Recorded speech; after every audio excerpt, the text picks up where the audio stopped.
Good morning, welcome to today's RC Coffee Chat. And I got the wrong screen up. That's always a good start. There we go, that's the better one. Good morning, how you doing? Just having a quick slurp of a nice fresh cuppa now. I need to get the live chat on the right screen here on my left. And yes, Andy RC, thank you Elijah as well. Do appreciate that as well. And by the way, you can see the chat going on above my head, which will update in a few seconds because it's lagging behind because you're typing so quickly up there this morning. Right, what have we got on the topics list for you today?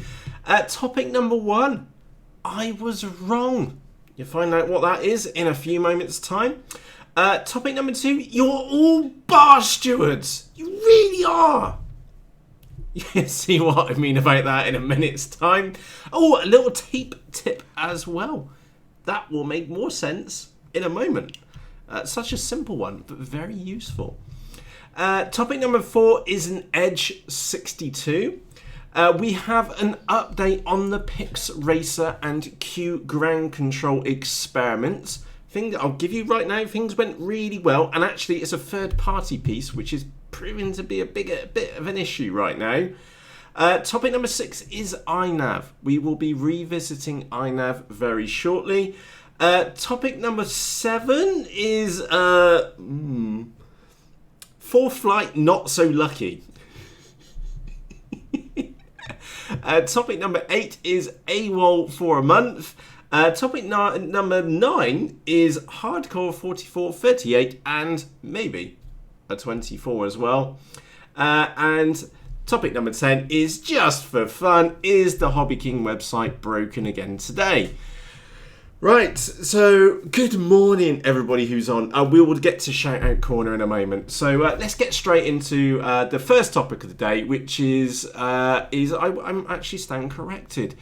Is last week we discussed about the Fatshark V4s, and it was kindly pointed out to me that the new V4s come with an OLED screen on the side, and of course that does warrant the price ticket of $350 for a device which you're probably going to swap out and stick diversity in there anyway. Now, actually, putting like the sarcasm aside for a few moments, let's just revisit the Fatshark goggles, which is what's kind of happened with like the V2s, the V3s, and now you're going to call it a V4, but it's a V3 with a different module in the side. That's basically what it is in a paint job. Wouldn't you like to have seen the spectrum analyzer, the channel selection, all within the actual goggles themselves? Look, you've got like the TV screen in front of your eyes.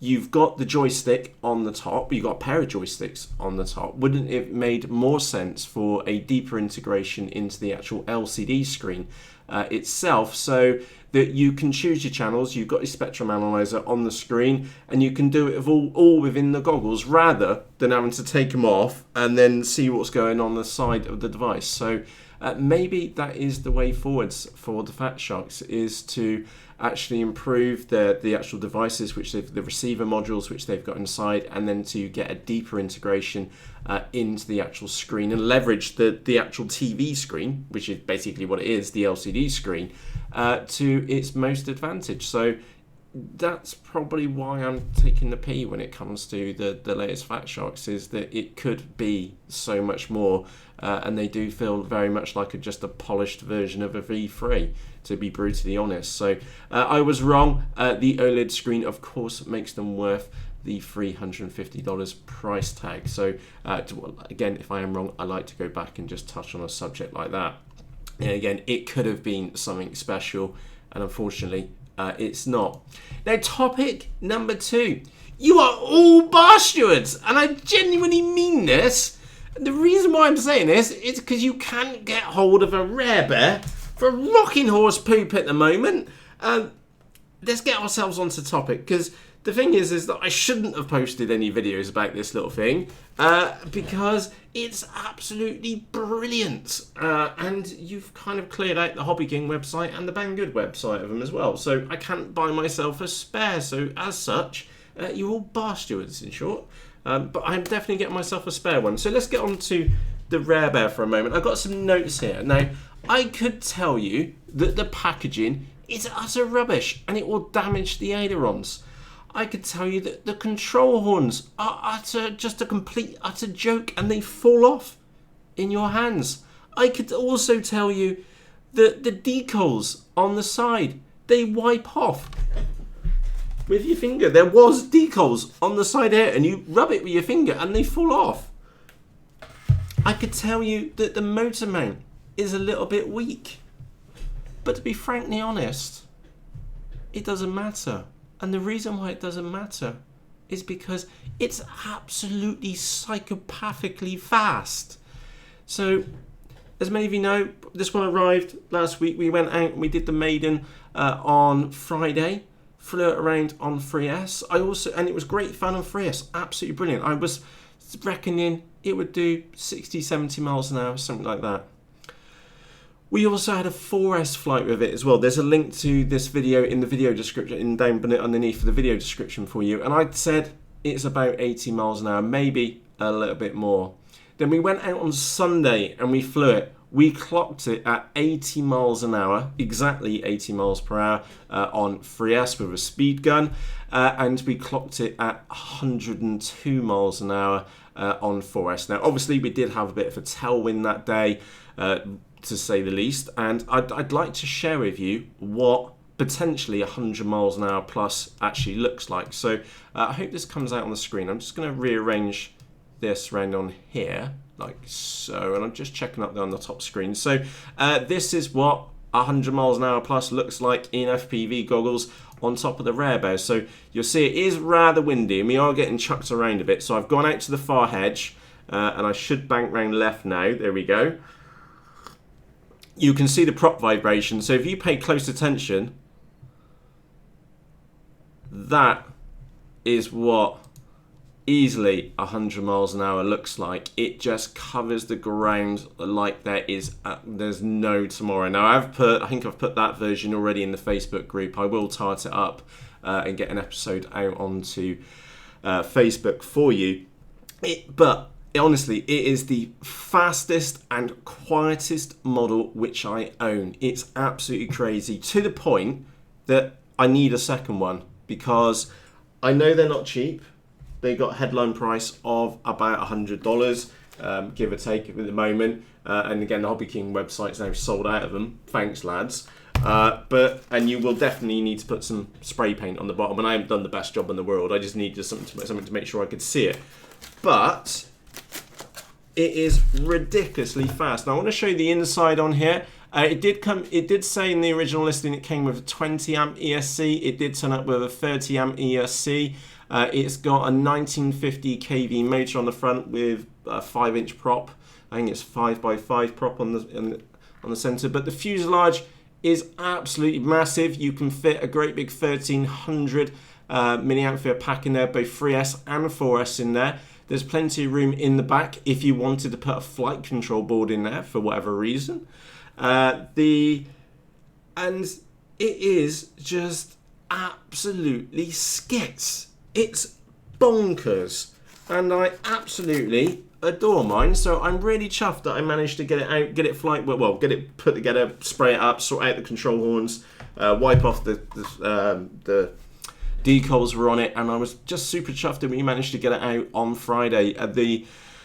I did also fly it with a 2S battery in there, and to be honest, I had to fly most of the time around on full throttle, not necessarily to keep it in the air, just to keep the speed up so it kept it interesting, but it does also fly on 2S pretty well, to be honest, and yeah, absolutely bonkers. I'm just here looking at my notes, yeah, clocked 80 miles an hour, and 102, and that was the one which we managed to clock, and that was probably about the 4th pass on the way through. So potentially it went faster than 102 miles an hour. Absolutely brilliant little model. Unfortunately, you can't get them at the moment, which is a bit of a pain, because I think you guys and girls have been and seen what they're like, and have been and cleared out the HobbyKing and the Banggood warehouse of them. So fingers crossed we get some more of those available soon, because that is one of the craziest and most quietest models I have ever owned. It's right up there with the EF Extra for speed. and it makes half, those of you which have heard an EF Extra, it's half the noise of an EF Extra. It definitely does make a little swooshy noise, and it's absolutely brilliant. And to the point that I would be extremely upset if I stuffed mine in, so I need a second one.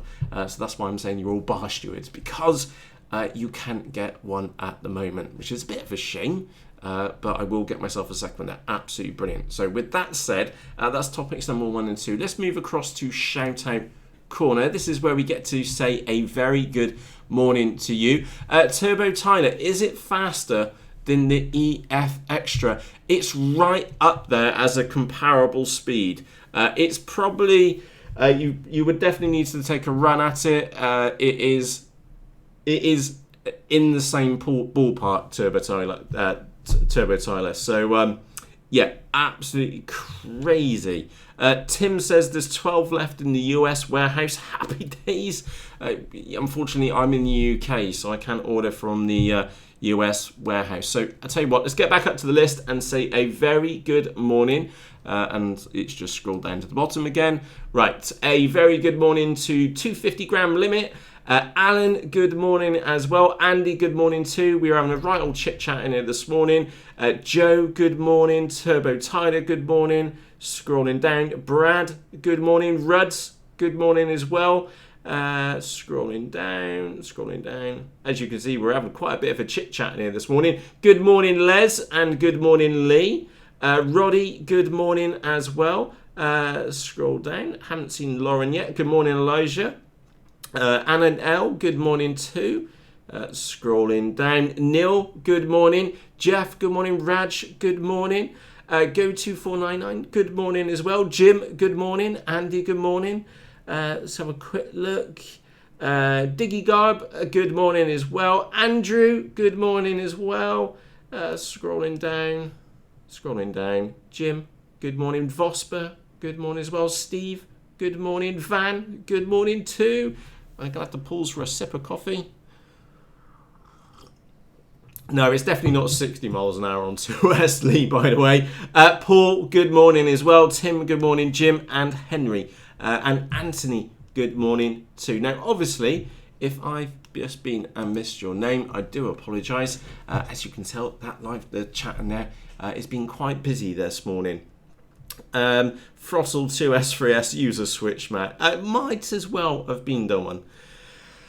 Yes, indeed. Right. I think that's covered everybody. Oh, Tim and Paul, just in case I've missed you, a very good morning to you. So topic number 3 is a little tip around some sellotape. Now, I don't know how well this is going to come out on the screen, so let me just put that up there like so. Can you see that's a little memory card, and I've got a little piece of folded round sellotape on the back of the memory card. Now, you may be wondering, Matt, why have you been and done that?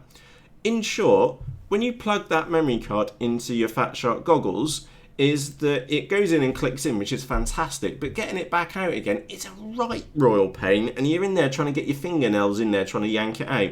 So a very simple little tip, fold over a piece of sellotape over the top. Now, obviously, you need to go careful of the little hook on the side of the card, and you obviously don't want to put the tape over the contacts on the back, wherever the camera's gone. But that does mean that you can now poke it in, and then when you want to get it back out, you can poke it with your nail and then just grab the tape and it pops out in your hand. So a little simple practical tip there. I've done that on mine and it works really, really well. Topic number 4 is, and I checked on this again this morning, I don't know if you saw the video which we had up, which I put up a couple of days ago, the FMS Edge 540, which is just there somewhere in my orifice over there. Absolute stonking model. It's still on offer for 62 quid, which is an amazing amount of foam for 62 quid. It's a whacking great big model.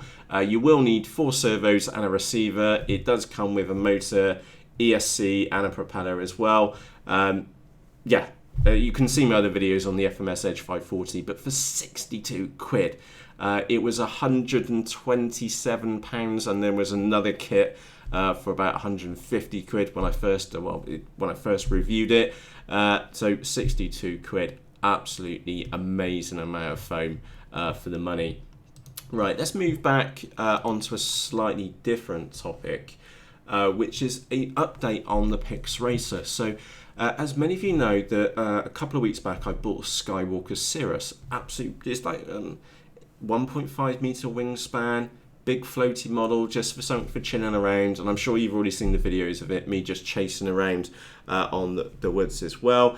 Good morning, Phil, by the way, as well. Just see if you set your alarm. Is that coming back onto the topic, the Skywalker Sirius, yeah, big floaty model, huge cavernous, great big fuselage in it, and I thought it was about time. When I was here sorting out my office, I found a second PixRacer which I've been and bought. So I thought, I was looking at it, and I thought, well, it could do with a stabilizer in it just to take the edge off the windier conditions, because the one we were flying it slow and low just off the ground, there was no stabilizer in there, and it was just perfect flying conditions. But later in the day, when the thermals kicked in, we were getting knocked around all over the shop, and I just wanted something just to take the edge off it, and also I wanted a return to home feature too. So I got the PixRacer out, got it wired up, which was relatively straightforward, I hasten to add. There were a few little quirks, like being able to disable the airspeed sensor, which you need to manually set in QGroundcontrol. And I went for QGroundcontrol over Mission Planner, because QGroundcontrol runs the PX4 software, whereas Mission Planner doesn't. It only runs Ardu Plain. 3.7.1 off the top of my head. Anyway, we got it in, we got it working. It was all pretty straightforward, and we had the maiden on Friday. Now, I do have this all recorded as video footage for you. I will get around to editing up at a later date.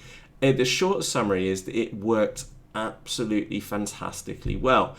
Stabilized mode was perfect. The only negative which I could say was that we only had about 20 degrees of tilt while in stabilized mode, so it did massive great big circles with me, like full stick movement. It just wouldn't bend over, you know. It wouldn't you couldn't get too much of a tilt on there, which is maybe what you want if you're using it as a stabilizer as a training model, for example. So that was probably the only one negative as far as like the setup of the PixRacer went. I also did my first mission as well. I'd set up in QGroundcontrol a couple of waypoints and set it up on a switch, which is miles easier, I hasten to add, and a lot better than Mission Planner. In Mission Planner, it's a bit of a faff if you want to set up dual switches to change your flight modes, whereas that in QGroundcontrol, you can set up a switch to do 3 different settings, like so manual stabilizer and maybe missions, for example, and then you can have your return to home on a separate switch.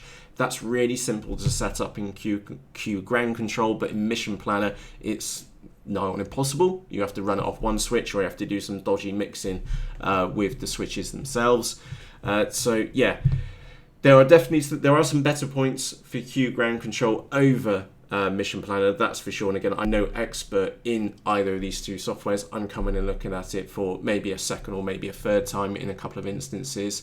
But so far, QGroundcontrol does appear to be a lot easier to set up. And again, the wizard which you go through in QGroundcontrol compared to my previous experiences with Mission Planner was an awful lot better. So, for all intents and purposes, they both do the same thing, just different interfaces and different approaches of getting the things calibrated and stuff like that. So right now, QGroundcontrol is, in my books, is much easier to use for a novice compared to Mission Planner.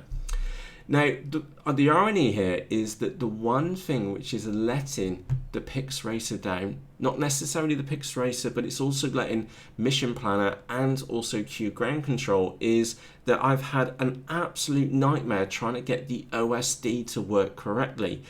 So I've got I've tried 4 different ones. So that one is an official micro minim OSD board, which is just there. That's an official one. I've got 2 clones, and I've got a Mavlink one as well. And I've tried 56 different combinations, and I cannot get the fonts to display correctly on the OSD And literally, I've tried 56 different combinations going between PAL, loading, and again, I've gone back to the firmware which is being loaded in there. I've tried MWOSD 1.6, 1.7, the Night Eagle, the Night, I think it's Night Eagle OSD version. I've tried that version as well, and I just cannot get the fonts to display properly on the screen. They're there, but they are like washed out and made blurry, which is really peculiar. I've tried a different FPV transmitter, I've tried a different FPV camera, I've tried different goggles. It's the same issue concurrently across them all. So that, ironically, the PixRacer and QGroundcontrol worked fantastically well, but we're being let down by the other, what I class as a key component of the entire package, which is the ability to see the direction, to see your home arrow, and the other details which you see on the OSD screen. So a little bit disappointing. Henry says, good morning, by the way, Kev. Let's have a quick look. QGroundcontrol, Android Vert Control. Potentially, I haven't looked into any of that. So yeah, PixRacer update. I will get a video out on that maybe this week. Again, work for me is very, very busy at the moment. As many of you know, that's why we've moved to a weekly session. But in short, the PixRacer worked. The unit itself has worked fantastically well with QGroundcontrol. The issue which I've got is the OSD. Just can't get it to work properly, if that makes sense. Extremely frustrating, to say the least. Now, this brings us on to the next topic, which is iNav. There was a conversation in the Facebook group which somebody, I think it was 4 actually, was suggesting that he was going to use iNav in his full-size Drac, which at the point in time, and I still think he is a little bit nuts for doing this, is using iNav in a model like that, which I think is maybe, judging by my previous experiences, and those of you which don't know what my previous experience is that they were not good. We did experience the term called vaporware, which is not hardware, it's not software, it's imaginary software which doesn't actually work. And unfortunately, that was my experiences with iNav previously. I did sleep on my comments, which I left for, and then I went back and actually I've been off and bought an Omnius V4 F4 board, and we're going to give iNav another whirl. I'm going to try and remain as, what's the word which I'm looking for, prejudiced. I remember my previous experience with iNav was not very good. We had a lot of return to China things going on with it. It just either went straight towards the ground. I did even go back for, I think it was a 4th attempt in a Wing Z84, and again there's a video on my YouTube channel, is that you will load up the throttle and then the left aileron or elevon just rises by itself. So when you go to fly it, it just spirals and stuffs itself in the ground, and apparently that was perfectly acceptable behavior. So I'm going to try and remain as prejudice free as possible and come in with it with clean eyes, but we'll see. But I'm going to go back and give iNav a whirl. Hopefully it's moved on since where it was before, because like I said, my previous experiences with iNav were not very good. And if you don't see any videos on iNav in the future, you probably know that it hasn't gone very well. Anyway, but got an F4 flight board on the way to me, and we'll give it a whirl when it turns up. So hopefully that will be with me later this week with any luck. Topic number 7, and yes, open-minded. Yeah, I'm going to try and be objective as possible. Make sure we read through the entire guide, make sure it's calibrated, etc., etc. Sorry, Lee, in my book, I am being open-minded, going back to a piece of software which tried to kill 2 different models more than once. So, yeah, we'll go back and see if it's any good or not. If you don't see any videos on it, you know it probably didn't go very well. So anyway, topic number 4 is that many of you know that I had a micro Sky Munter and absolutely loved it, and then unfortunately I killed it in one of the free fat ladies a short while back, and I got myself a replacement, got it up, I even laminated it. We took it out for the maiden on Friday, and I got the videos of that, the trimming in session. It took about 3 different flights to get it trimmed in correctly and tone down the blooming rates on it. And then I took it out on Sunday, and unfortunately landed, and I still haven't got around to repairing this one, and it's a right mess. I don't know if you can see the piece of wood underneath the top section up there. That's been ripped out. I've broken the nose on there. The nose has had a punt as well. All the wings are creased, and and the tail fin, it's actually sat in there. It's not actually glued in there anymore. So the maiden didn't go particularly well. Unfortunately, I didn't get it on camera, so a bit of a sad day for the Micro Sky Munter, but we will see if we can get it repaired and give it a whirl. So let's have a quick look. Wing parted or stolen. So I'm just keeping an eye on the chat, which you can see above my head. Painter seems to have no troubles with iNav, and makes me one of those very little I could find about it relating to fixed wings. Yeah, Lee, that was the thing, is that the previous versions of 1.5 were obviously, and whatever versions before, were obviously not particularly well tested, to say the least. So I went in, followed the guys and whatnot, and it just went straight in the ground. Also, at one point, it also tried, well, it did. I'm not going to say tried, it did. It prop hanged a Texumo in the sky. I've never seen anything like it before. It just held a Texumo like that in the sky, and it just held it there. Like, no hands on the controls, it just held it there in the sky. And then my other experiences were just not very good at all. And again, my last experience was within a Wing Z84, and there's a video on my channel, and again, you'll see me throttling up, and then you just see the left aileron just slowly going up to the top to maximum position, and it won't move in the sky. So there was obviously some coding issues back in version 1.5, and literally the day later 1.6 had been released, and I was just, I've had enough. I'm not going to risk any more models.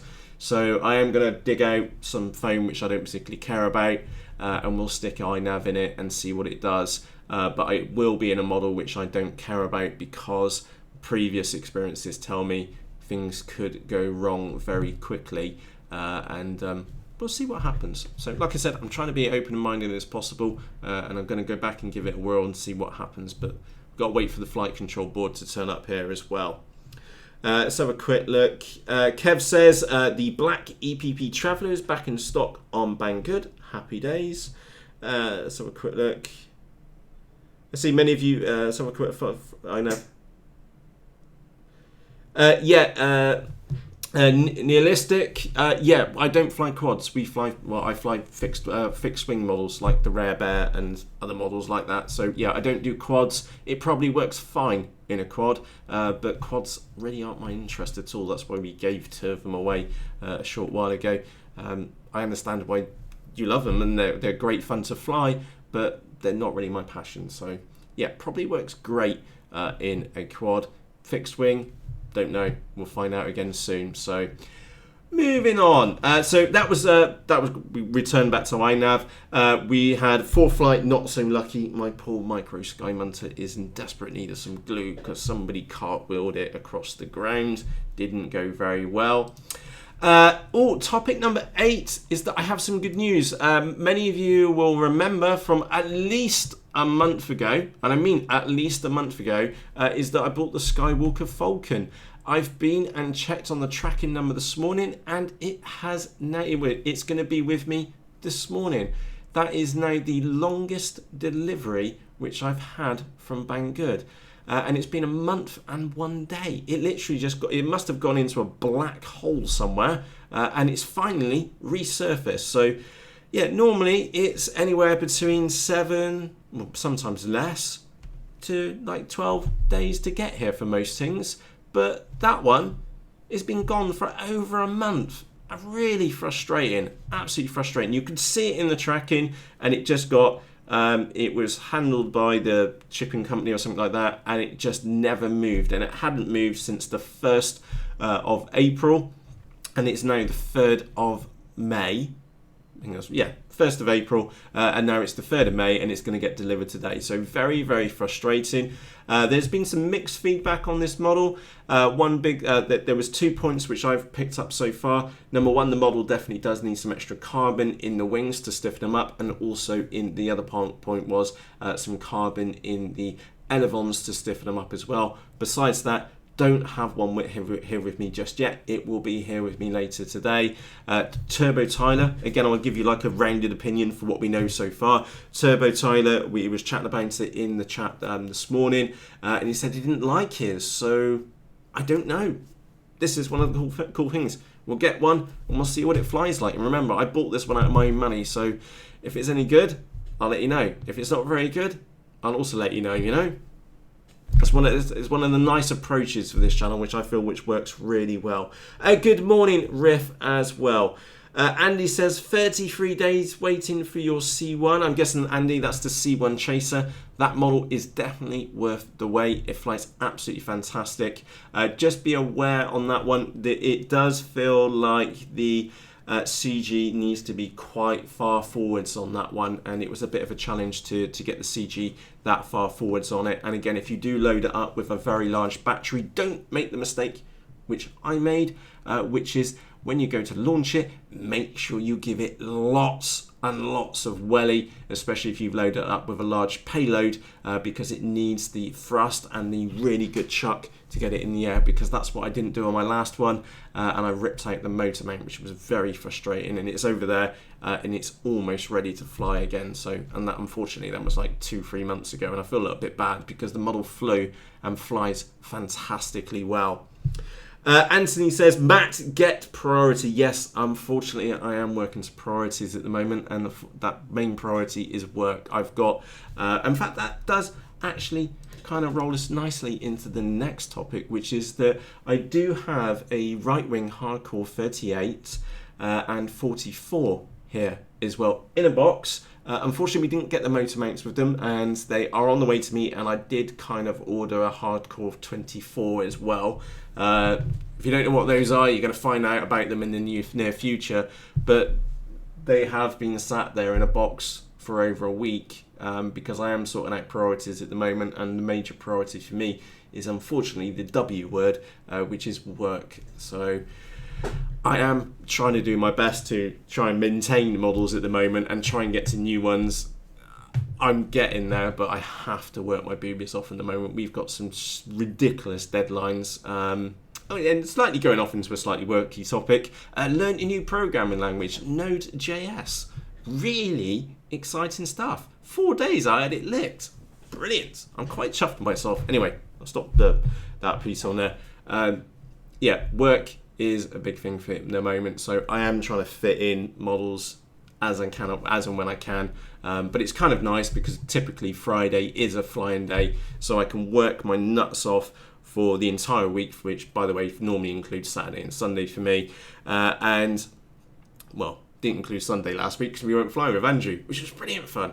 Anyway, coming back to topic, is that, yeah, I am trying to do my best to get through these models at the moment, but I do need to keep my head down because I do have some very ambitious goals for this year, and I've got people which I'm accountable to, so I must deliver. Let's have a quick look. Chris iForce2D liked it. Yeah, I actually saw Chris's video last night when I went to, I think it was one of the last videos which I watched before I passed out.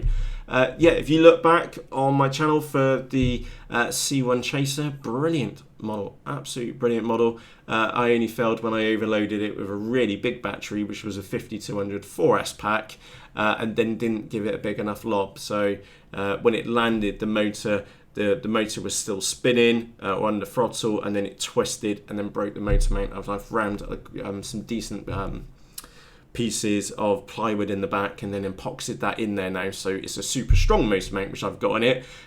It just needs to, I need to sort out the flight control board for it, and off we go. You know, brilliant model, glides forever, can take a decent payload if you get the launch correctly, and it's the happy medium between the Wing Z84, which is quite a small model, and the FX61, which is a huge model, 1.5 kilos. Zeta Science, who make those, the Wing Z84, the Buffalo, and the Phantom, really did miss a trick by not fulfilling that middle ground, which was the C1 Chaser territory, and they've done a really good job on it. So, yeah, I do like the C1 Chaser, I really do, and I do kind of feel guilty that I've not got it finished. The motor's in there, it just needs a flight control board. Like I said, kind of busy here, so I'm just trying to maintain as much as I can at the moment. Let's have a quick look. Lee, you work your nuts off so you can rag the nuts off. Absolutely. I do work. I've been here since 4 o'clock here this morning. Managed to get a bit of coding in this morning. Ironically, actually solved a problem when I was drinking a cup of coffee in the house to make something work. But yes, I do work ridiculously hard. It's just the way in which I'm wired, and ultimately that does mean that I can buy a model for $45 and really not care, you know. So yeah, work, family, always major priorities. But remember, work pays for models, so never apologise for being detained or doing something with work, because it helps buy models, you know. That's the way in which I look at it. Let's have a quick look on there. Anthony says, I love to work, I could watch it all day. Yeah, there is something very therapeutic about watching someone else work, that's for sure. Anyway, it's time for us to wrap up. Our last topic for today is that we need to go and see if the HobbyKing website is still broken.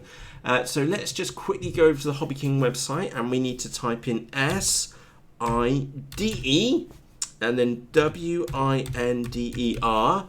And I'm going to press enter, and maybe today could be the day of the Sidewinder. I know that many of you are looking forward to this model.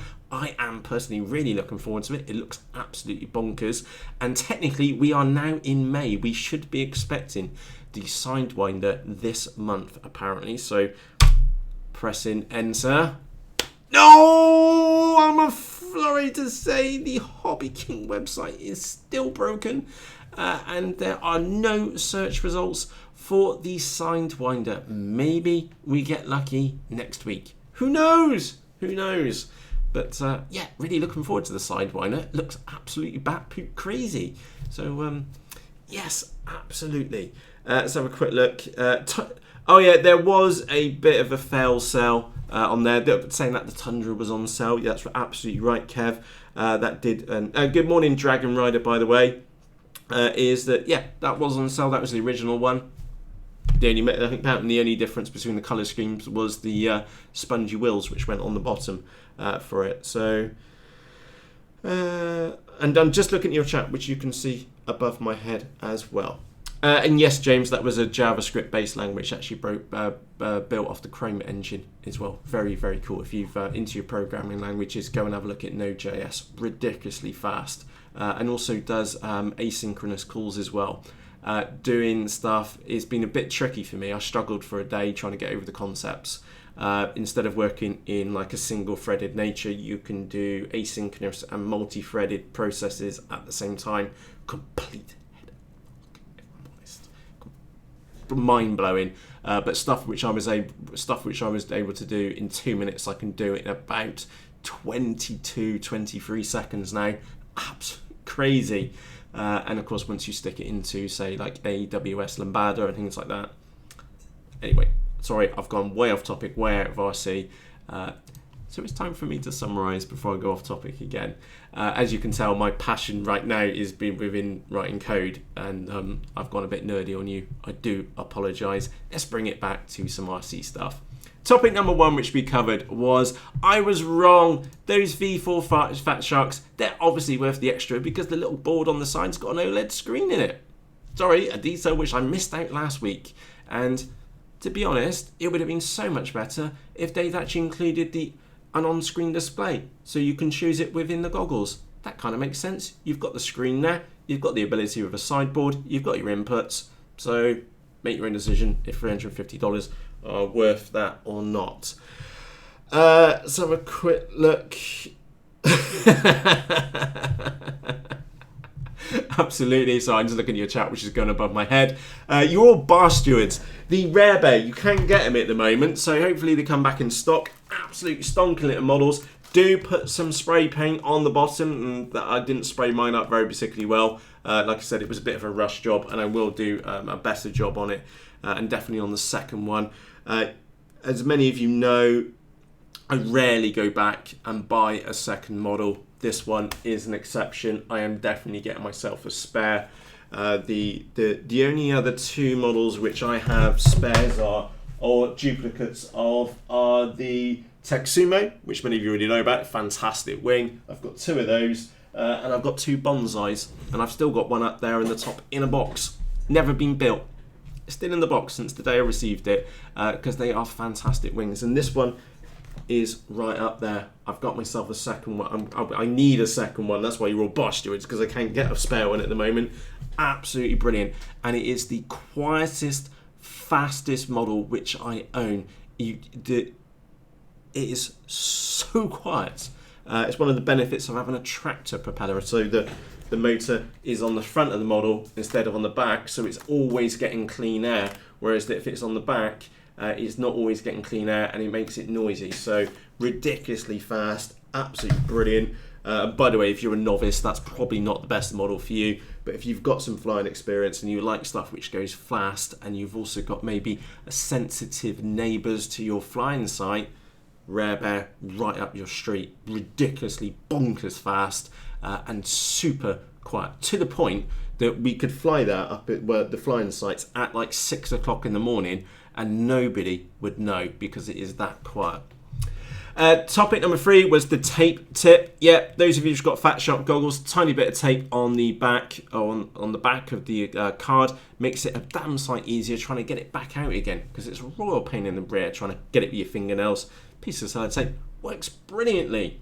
We had the Edge 540 from GearBest, 62 quid. Absolutely amazing bargain. What else do we have on here? PixRacer update. Yeah, really, really good. Just being let down by the other component, which is the on-screen display, which is not technically related. Well, it is related, but not directly related to the PixRacer, which is very frustrating.